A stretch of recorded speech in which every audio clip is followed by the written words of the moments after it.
Thank you. And thank you, Mrs. Clinton, for giving me the opportunity to speak here today. Let me first say on behalf of myself, my wife Linda, my daughter Christy, and I think I can say this for all the grieving parents in Littleton, Colorado, that we thank the nation for the great showing of support they've had for us.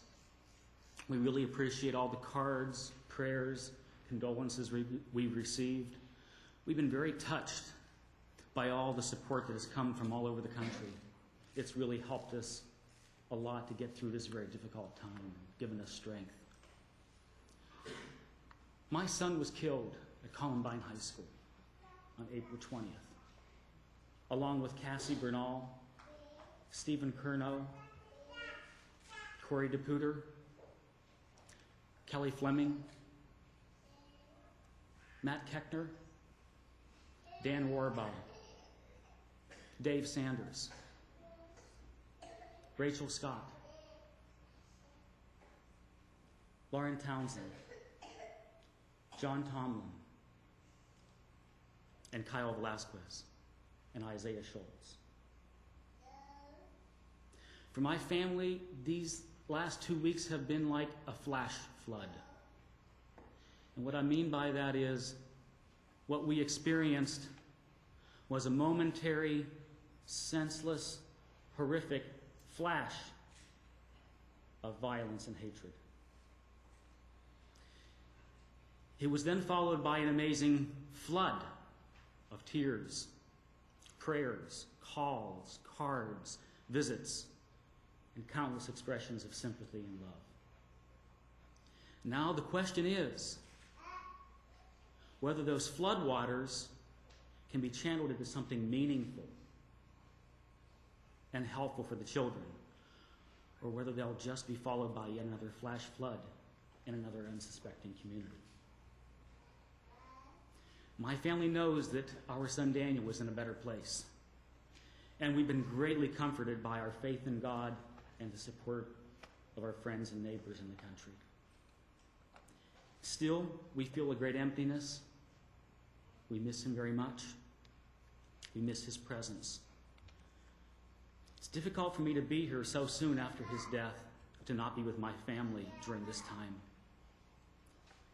But I'm here because my son would want me to be here. I'm here for the same reason that others of you who are parents who've lost children are here. That it's not enough just to have lost your children and to close the book. No, you're here because you don't want this to happen to other people. And I don't want this to happen to other people either. The Leewood School, which is where children were being brought to and processed after they made their escape from the school. I decided to go there alone so my wife could stay home and listen for the telephone. I will never forget, first, the experience that I had when I walked into that school and walked down the hallway as I saw some of the parents who had found their children walking out. The sense of freedom they had, the relief that they had of having their children with them. And I wanted so desperately to be like them and walk out with my son. They asked the parents whose children had not been accounted for yet to move into another room. I will just refer to it as a waiting room. They had us in there separately from the others, and they had some counselors in there with us, and we waited. At one point we were told that another school bus with children was going to be coming from the county library. It was coming back to the school with kids. We waited. 15 minutes went by. There was no school bus. 30 minutes went by. There was no school bus. The county library is only a half mile away. There was no reason it should take that long. After 45 minutes, I'd had enough. I decided I had to be with my family. I went home at that point. There was no last bus. Someone had made a terrible mistake. There was no last bus. We were all sitting there in frightful anticipation for a bus that was not coming. I drove home to be with my wife and neighbors. We were comforted by the people around us, and it meant a lot. We went to bed that night knowing that our son was probably dead. It was not until 2:30 the next afternoon that we got the official word that his body had been identified, that he was dead. I've heard from many people since that time. Not just my friends and neighbors, but also people from across the country. I've been trying to read every card that comes to us. We've received hundreds of cards. I'm falling a bit behind, but I've tried to read every one of them. And you know, one theme that comes through an awful lot from people that I've heard from is that they've been expressing their own fears about violence towards children. Many, many people have expressed that. It's become more clear to me that millions of parents in this country are in a waiting room, just like I was in a waiting room. My time spent in that waiting room was less than an hour, and it was a terrible 1 hour. But many parents are in a waiting room. They fear for whether their children will come home safely from school, safely from the playground. They're waiting for their children all the time. We do indeed have to do more to ensure that our children are safe from gun violence. Just 3 weeks before this tragedy occurred in Littleton, Christians celebrated Easter. Christians are taught how Jesus sacrificed his life on our behalf. But the message in the readings from the Bible also indicate really that we must sacrifice for the love of each other. We must do the same as Jesus. We must make sacrifices. Therefore, parents must make more sacrifices for the sake of their children. They need to be more in tune with their children.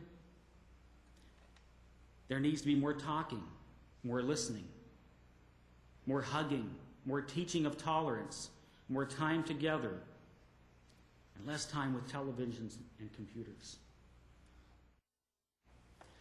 One thing I especially admired about my son was that he worked on his weaknesses. He saw what his weaknesses were. For example, he was very shy, very reserved.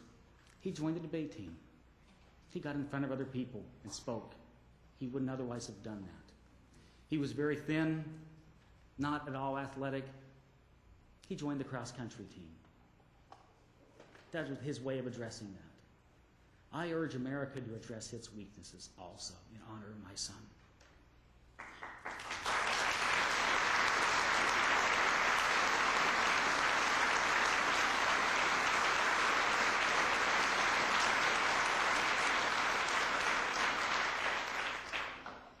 Address the weakness that we have, including our culture of violence.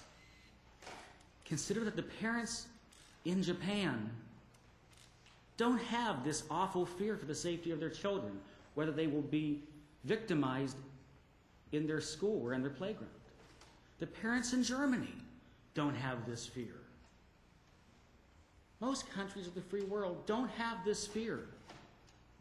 What is it about our society that has gone wrong? Why do we have this fear? Why do we face this fear?